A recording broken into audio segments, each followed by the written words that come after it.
Hello everyone. তো আপনারা কি কেউ কখনো ভেবেছেন যে একটা ওয়াকিং ক্লজেটকে বেবি রুমে কনভার্ট করা যায়, আর সেটা খুবই সামান্য টাকা দিয়ে? চলুন দেখে নিই আজকে আমরা মন্ট্রিয়াল শহরে কিভাবে একটা ছোট্ট ওয়াকিং ক্লজেটকে আমাদের বেবি রুমে কনভার্ট করেছিলাম। Let's go. তো দেখতেই পাচ্ছেন এত সুন্দর একটা ছোট্ট রুম আমরা কিন্তু একদম পকেট ফ্রেন্ডলি বাজেটে তৈরি করে ফেলেছি ইন মন্ট্রিয়াল। খুব অল্প খরচে, কারোর হেল্প ছাড়া, হাজব্যান্ড ওয়াইফ এটাকে একসাথে মিলে আমাদের বেবির জন্য আমরা বানিয়েছিলাম। তখন বেবি হয়নি, ছোট্ট বেবির জন্য তার ছোট্ট ছোট্ট জামাও আমরা সাজিয়ে রেখেছিলাম। তো প্রথমে এই রুমটা আমাদের এরকম একটা ওয়াকিং ক্লজেট কাম অফিস রুম ছিল, সেই জন্য আমরা এটা পুরোটাকেই ডিসম্যান্টেল করেছিলাম। তো স্টেপ 1 যেটা আমাদের ছিল সেটা হলো এই রাবার শেলফগুলোর পিনগুলো খুলে আস্তে আস্তে এই রডগুলোকে টেনে খোলা। কিন্তু তার প্রবলেমটা কি হয়েছিল, যেহেতু আমরা নতুন কোনোদিন এরকম DIY প্রজেক্টস করিনি, তো এইখানে না দেয়ালে অনেক গর্ত হয়ে যাচ্ছিল। তো তার জন্য আমরা ওর জায়গাতে পুডিং দিয়ে ওটাকে ঘষে দেয়ালগুলোকে ক্লিন করেছিলাম। তারপরে শুরু হয়ে গেল পেন্টিংয়ের প্রিপারেশন। তো পেন্টিং করার আগে দেয়ালটাকে ক্লিন করে রং দুটো আমরা চুজ করে নিয়েছিলাম যে আমাদের হলুদ আর গোলাপি এই দুটো রঙই আমরা চাই। তো দেয়ালগুলোতে কিচেন টাওয়েল দিয়ে ডাবল টেপ দিয়ে গুছিয়ে রেখেছিলাম যাতে রঙগুলো অন্য দেয়ালে না যায়। রঙের কাজ কমপ্লিট হয়ে গেল, এবার শুরু হলো আইকিয়ার বেড অ্যারেঞ্জমেন্ট করা। সে তো একটা মস্ত বড় চ্যালেঞ্জ, রীতিমতো মনে হচ্ছিল পরীক্ষা দিতে বসেছি। যাই হোক, পরীক্ষা সাফল্য ছিল, আমরা বেডটাকে তৈরি করতে পেরেছিলাম। তা প্রায় 5 ঘন্টা লেগে গেছিলো।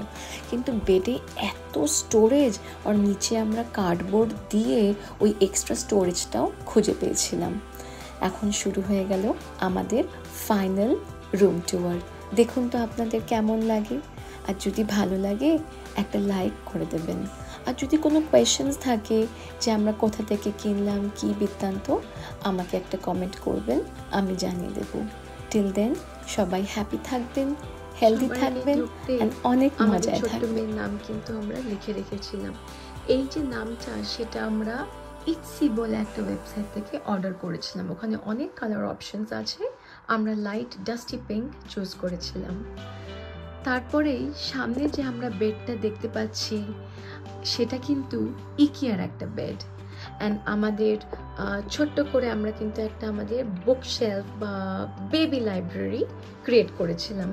এই বেডটা সবথেকে ভালো জিনিস হলো এখানে প্রচণ্ড অনেক জিনিস রাখা যায়, অনেক স্টোরেজ আছে। অ্যান্ড আমি আমার এর আগের একটা ভিডিও স্লটে দিয়েছিলাম যে আমাদের পেছনেও কিন্তু অনেকটা হিডেন স্টোরেজ আছে। তো আমি ছোট্ট করে ড্রয়ারের ডেপটাও কিন্তু সবাইকে দেখিয়ে দিই যে কেমন আমাদের ড্রয়ারে ডেপথ আছে। এখানে বলতে গেলে প্রচুর জামা কাপড় ধরে, পেছনে তো আমি দেখাতে পাচ্ছি না, বাট একদম ভরা ঠাসা পুরো জামা কাপড়। তো সেক্ষেত্রে এখন তো সামার, এখন তো বাইরে একদম প্রচণ্ড রোদ, অলমোস্ট 33 ডিগ্রিজ। তো আমরা এখানে আমাদের বেবির সামার ক্লোথসগুলোকে সাজিয়ে রেখেছিলাম। এইটা যেগুলো বাইরে পরে যাওয়ার জন্য, আর আমাদের নিচে আছে যেগুলো বাড়িতে পরে যাওয়ার জন্য। আর এই সাইডটাতে আমরা রেখেছি হলো উইন্টার ক্লোথস, যেগুলো হয়তো আমাদের এখানে উইন্টার খুব তাড়াতাড়ি হয়ে যায়, তো সেক্ষেত্রে হুট করে ঠান্ডা, হুট করে গরম, তো কয়েকটা বেসিক উইন্টার ক্লোথস আমরা রেখে দিয়েছি যাতে আমাদের সবসময় কাজে লাগে।